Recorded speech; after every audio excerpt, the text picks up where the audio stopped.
ইবনে সাবিত রাদিয়াল্লাহু তাআলা মসজিদে নববী শরীফের মধ্যে চামড়ার গালিচা বিছিয়ে দেওয়া হইতো।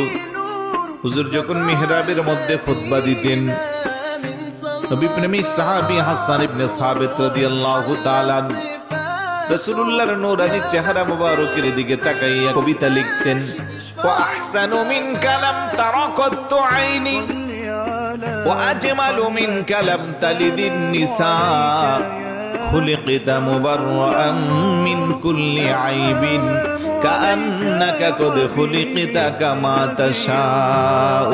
চিৎকার করে বলে সুবহানাল্লাহ। সাহাবী কই, ইয়া রাসূলুল্লাহ, ইয়া হাবিবাল্লাহ, খোদার কসম না নবীজি, ওয়া আহসানু মিনকা লাম তারা কাত্তু আইনি, আমার এই দুই চক্ষু আপনার মতো এমন সুন্দর সুশ্রী পৃথিবীতে আর কাউকে দেখে নাই। দেখবে কেমন করে গে নবীজি, ও আজমালু মিনকা লাম তালিদিন নিসা, পৃথিবীর কোন মা তার গর্ভে এমন দামি সন্তান প্রসব করেন নাই। খুলিকতা মুবাররাআম মিন কুল্লি আইবিন, আমার আল্লাহ আপনাকে সৃষ্টি করেছে, আপনার কোনো দোষ নাই, ত্রুটি নাই।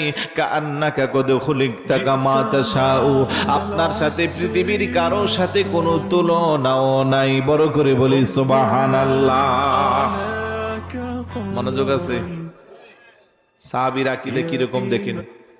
হুজুর, আমার দুই চোখকে আপনার মতো এমন সুন্দর পৃথিবীতে আর কাউকে দেখবে কেমনে? পৃথিবীর কোনো মা এমন দামি সন্তান তার গর্ভে প্রসব করেন নাই।